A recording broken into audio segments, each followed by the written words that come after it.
बुद्ध आणि त्यांचा धम्म या पुस्तकाचे वाचन भाग 1 व्हिडिओ नंबर 3. सिद्धार्थची सुरुवातीची लक्षणे. जेव्हा केव्हा सिद्धार्थ आपल्या पित्याच्या शेतावर जात असत व शेतीची कामे नसतील तेव्हा एकांतात बसून सिद्धार्थ ध्यान सराव करीत असत. मानसिक विकासाकरता आवश्यक त्या सर्व बाबी पुरवल्या जात असतानाच सिद्धार्थाच्या शिक्षणक्रमात क्षत्रियाला आवश्यक अशा युद्धकलेकडे दुर्लक्ष केले जात नव्हते. आपल्या मुलाचा मानसिक विकास होत असताना त्याचे शास्त्र तेच कमी पडणार नाही या गोष्टीकडे राजा शुद्धोधनाचे लक्ष होते. सिद्धार्थ स्वभावतः करुणावान होते. माणसाने माणसाची पिळवणूक करावी हे त्यांना अजिबात आवडत नसे. एकदा ते आपल्या मित्राबरोबर वडिलांच्या शेतावर गेले. तिथे त्यांनी पाहिले रखरखीत उजळत्या उन्हात अंगावरील अगदी थोडक्या वस्त्रात काही मजूर जमीन नांगरणी, बांध घालणे, झाडे तोडणे इत्यादी कामे करीत आहेत. या दृश्याचा त्यांच्या मनावर फार मोठा प्रभाव पडला. ते आपल्या मित्रांना म्हणाले, एका मनुष्याने दुसऱ्या मनुष्याची पिळवणूक करावी हे योग्य आहे का? कामगारांनी कष्ट करावे व मालकांनी त्याच्या कष्टाच्या फळावर जगावे हे कसे बरोबर आहे? यावर काय उत्तर द्यावे हे त्यांच्या मित्रांना कळेना. त्यांच्या मित्रांचा जीवनाच्या जुन्या तत्वावर विश्वास होता. मजुराचा जन्म हा मालकाची सेवा करण्याकरता झाला आहे व तेच त्यांच्या भाग्यात आहे असे त्याच्या मित्रांना वाटत असे. शाक्य लोक व प्रमंगल नावाचा उत्सव साजरा करीत असत. ग्रामीण भागात धान्य पेरणीच्या दिवशी हा उत्सव साजरा केला जात असे. शाक्य कुलाच्या प्रथेनुसार या दिवशी प्रत्येक शाक्य स्वतः नांगरणी करीत असे. सिद्धार्थ नेहमी या प्रथेचे पालन करीत असे. ते स्वतः नांगर धरीत असत.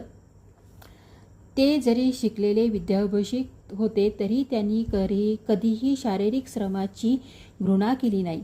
ते क्षत्रिय कुळातील होते. धनुर्विद्या व शास्त्रविद्या त्याचे प्रशिक्षण त्यांना मिळाले होते, परंतु इतरांना निष्कारण इजा करणे त्यांना आवडत नसे.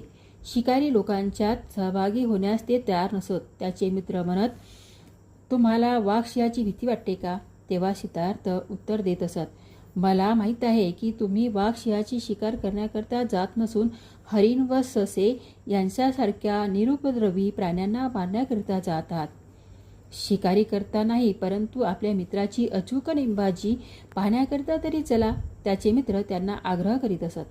सिद्धार्थ अशा प्रकारच्या निमंत्रणाला देखील नकार देत व म्हणत असत, मला निरुपद्रवी प्राणी मारताना पाहणे अजिबात आवडत नाही. सिद्धार्थाच्या या प्रवृत्तीमुळे प्रजापती गौतमी अतिशय काळजी करीत असत.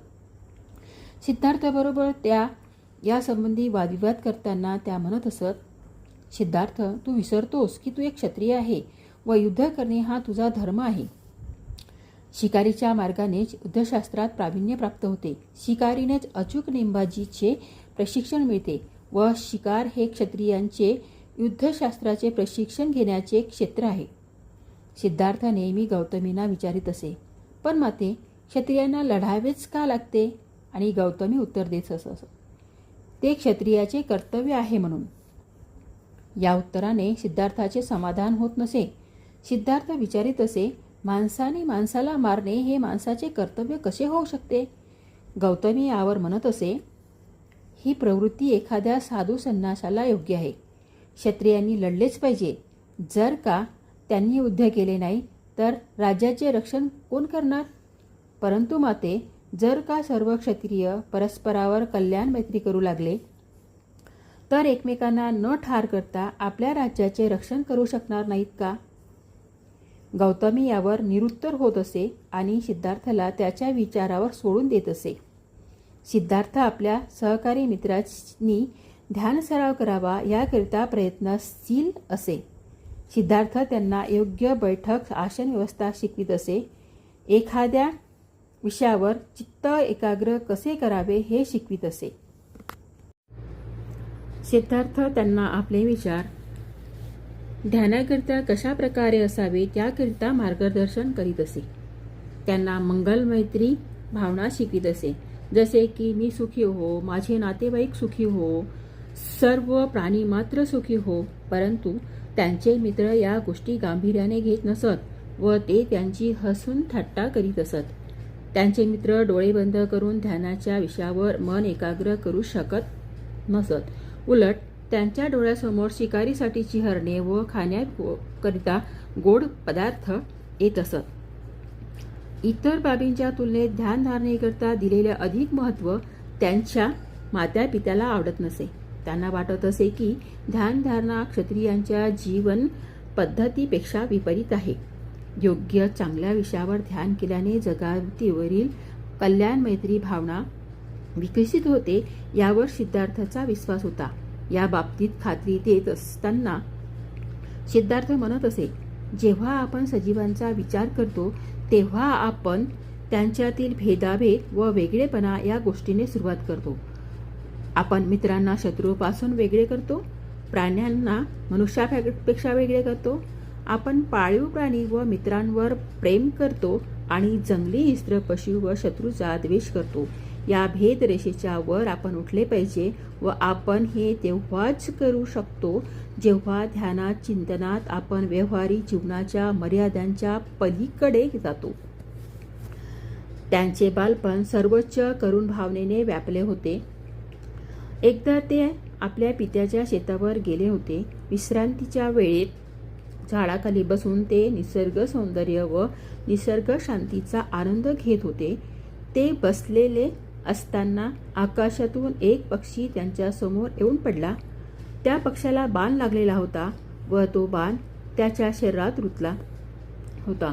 तो पक्षी घायाळ होऊन वेदनेने तडफड फडफडत करीत होता. सिद्धार्थ त्या पक्षाला वाचविण्याकरता पुढे सरसावला. त्याने रुतलेला बाण काढला, जखमेवर पट्टी बांधली व त्याला पाणी पाजले.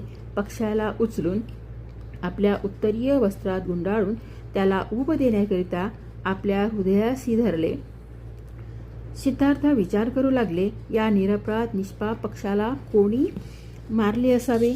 थोड्याच वेळात त्यांचा आतेभाऊ देवदत्त शिकारीच्या सर्व शस्त्रासह तिथे आला.